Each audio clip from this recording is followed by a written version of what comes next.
Hi there, Greg Goodman welcoming you to episode 225 of Southern Gospel Now. I'll get you up to date on everything going on in Southern Gospel music. Our program is brought to you by Daywind.com, where you'll find Southern Gospel CDs, USBs, soundtracks, and Christian products. You can use coupon code LISTEN at Daywind.com. We've got a new arrival to share. Victoria Bowlin of 11th Hour and her husband Aaron welcomed their second son, Jedidiah Asher Bolin. Jed was born Monday, November 10th at 8:28 a.m. He was 8 pounds, 7 ounces, and 21 inches long. Victoria and Aaron here introduce big brother to baby Jed. Is it Jed? That's Hezekiah's brother. Hey, Hezekiah's baby? That's your baby. That's your brother. Yeah. Is that yours? That's your brother. Oh, easy careful. on the face. You can touch him, baby. Easy. Careful. Baby. Baby, that's right. This is Jed. Say, I love baby Jed. Say, mwah. Baby. Baby. Aw, that is so sweet. Our congratulations to the Bolins and 11th Hour. Please keep Joseph Habedank's mother in your prayers. On November 5th, while waiting to board a plane, Leah Griffiths suffered a massive heart attack. Fortunately, paramedics were nearby and were able to revive her with CPR. It has been a touch-and-go situation, but Joseph says things are moving in a positive direction. Mom's ventilator was taken out, and she's breathing on her own, and she's awake, and she's very loud. She's not quite talking. The tube being in her throat, they told her she wouldn't be able to talk for a little bit, but she's trying really hard, because anybody knows my mom knows she likes to talk. So with that being said, and with that in mind, that's kind of our next kind of prayer request, is that she can start communicating with us, because you can tell she's in a little bit of pain because of probably from the broken ribs, and also being intubated that long really messes with your throat. So we're hoping she can start communicating soon.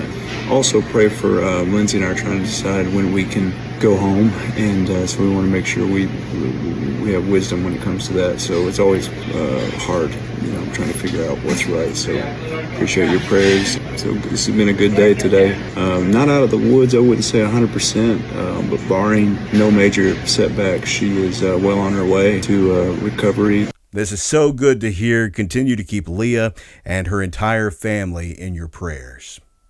The Recording Academy recently announced the nominees for the 2026 Grammy Awards. Southern Gospel music is represented by the Best Roots Gospel Album. The nominees are I Will Not Be Moved Live, the Brooklyn Tabernacle Choir. Then Came the Morning, Gaither Vocal Band. Praise and Worship, More Than a Hollow Hallelujah, the Isaacs. Good Answers, Karen Peck and New River. And Back to My Roots, Candy Staten. The Grammy Awards will take place Sunday, February 1st. They will be televised on CBS Television Network and streamed live, as well as available on demand on Paramount+. Peck Gooch, co-writer of all but 3 songs on her nominated project, she discusses that along with the title of the album. Yeah, it's really been a process.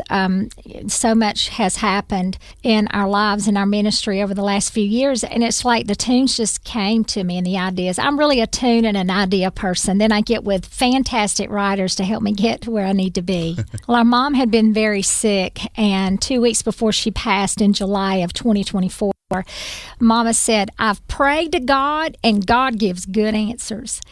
And after she passed, I really could not get away from that. Actually, we put that quote in her obituary. And those were some of the last words that Mama said, and it just stayed with us. I asked Ben Isaacs, who produced and performed on Praise and Worship, More Than a Hollow Hallelujah, if it felt different being nominated as a producer versus a performer. Well, yeah, I mean, you look at all the technical. I mean, it wasn't just me. There's a lot of influential names: Bill Shanae, Ben Fowler, the guys that are involved in this project, because I can't produce and play sometimes. So to have that many people to stand with you and help hold you up, it was great. Jonathan Wilburn worked with Ben Isaacs, his longtime producer, for his forthcoming project, Jesus Can. Jonathan tells us about the musicians involved in the effort. Well, the band he put together on this album, an A-list band.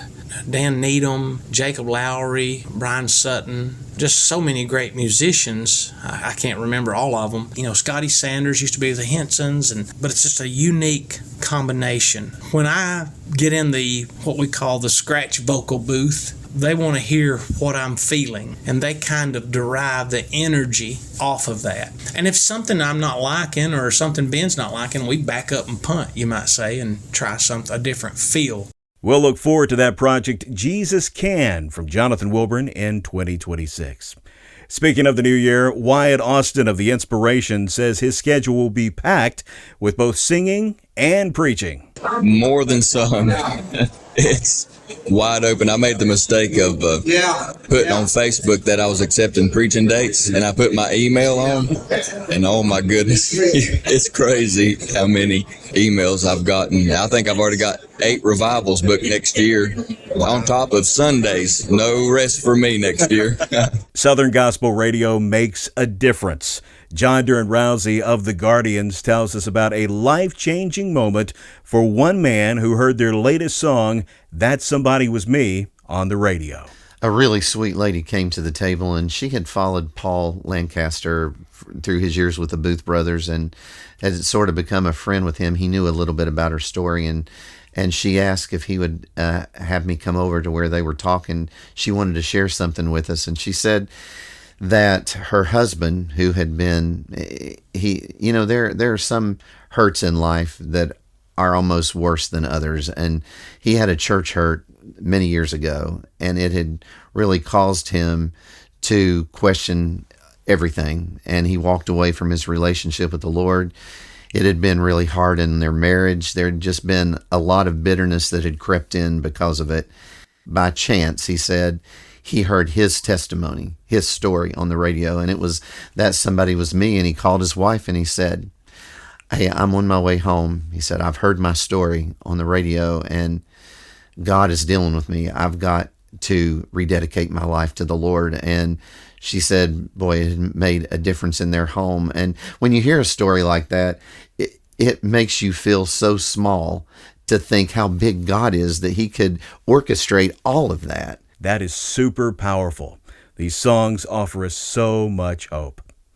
Time for a look at the top songs of the week from the Power 50 chart. Number 5. Never Been Another, The Wisnets. There's never been another like my Jesus. Number 4.